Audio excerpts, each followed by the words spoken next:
राम नाम की लूट है, लूट सके तो लूट, अंत समय पछताएगा जब प्राण जाएंगे छूट। जय श्री राम। स्वागत है आपका हमारे चैनल पर।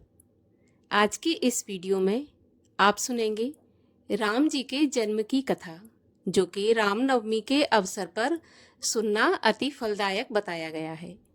तो इसी प्रकार की सभी कथाएं सुनने के लिए और हमसे जुड़े रहने के लिए हमारे चैनल को सब्सक्राइब करके बेल आइकन पर प्रेस कर लीजिए, जिससे आने वाली हर कथा आपको सही समय पर प्राप्त हो सके। और आज की कथा अच्छी लगे तो एक लाइक अवश्य कीजिए और शेयर कीजिए। वैसे तो भगवान श्री रामचंद्र जी के जन्म की कथा हमने और आपने कई बार सुनी है, लेकिन इस रामनवमी के अवसर पर एक बार फिर से भगवान राम के जन्म की कथा सुने और पुण्य फल की प्राप्ति करें। तो चलिए सुनते हैं राम जन्म की पौराणिक कथा। एक समय की बात है, महाराजा दशरथ को अपने दाढ़ी में एक सफेद बाल दिखाई दिया। सफेद बाल देखने पर महाराजा दशरथ को चिंता हुई, क्योंकि महाराजा दशरथ के कोई संतान नहीं थी।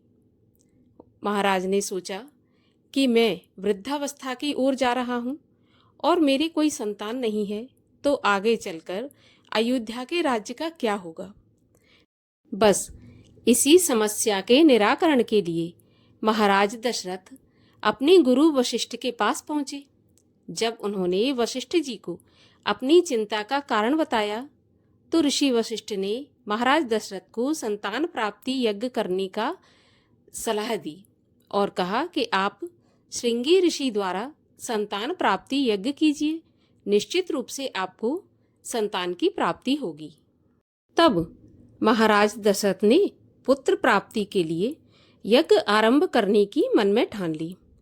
महाराज की आज्ञा के अनुसार श्याम कर्ण घोड़ा चतुरंगिनी सेना के साथ छुड़वा दिया गया। महाराज दशरथ ने समस्त मनस्वी, तपस्वी, विद्वान ऋषि मुनियों तथा वेद विज्ञ प्रकांड पंडितों को यज्ञ संपन्न कराने के लिए बुलावा भेज दिया।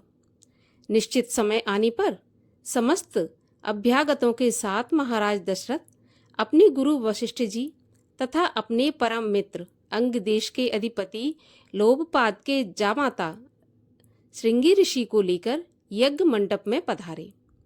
इस प्रकार महान यज्ञ का विधिवत शुभारंभ किया गया। संपूर्ण वातावरण वेदों की ऋचाओं के उच्च स्वर में पाठ से गूंजने तथा सुमिधा की सुगंध से महकने लगा।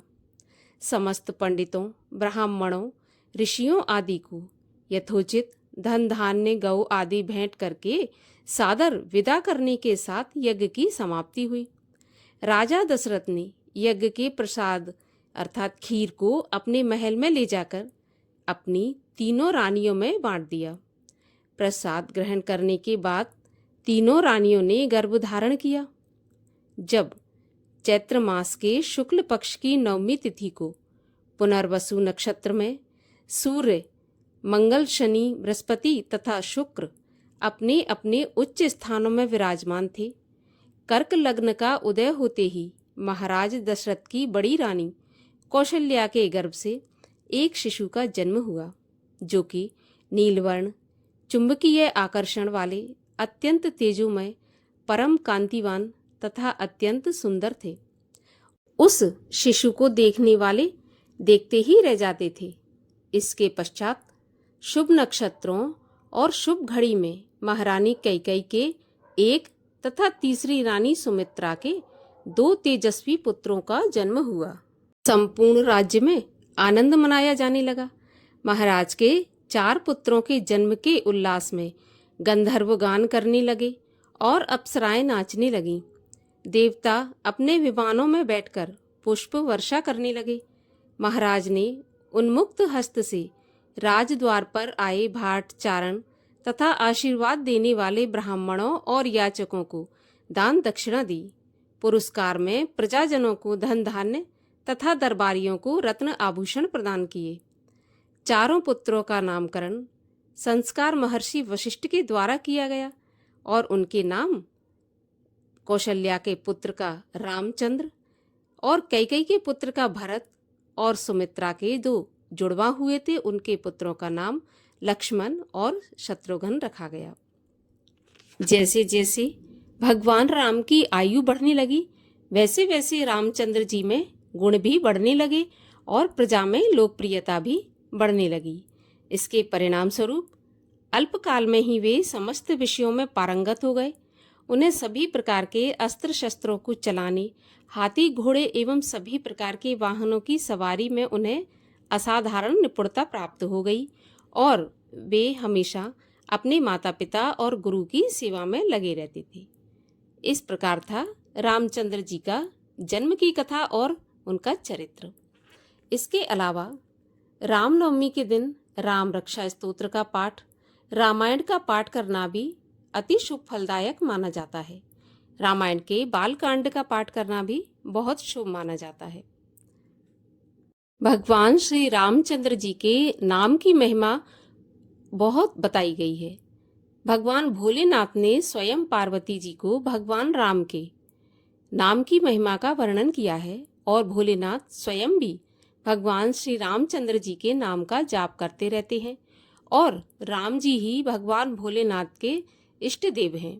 भगवान शिव सदा भगवान श्री रामचंद्र जी के स्मरण में, ध्यान में संलग्न रहते हैं।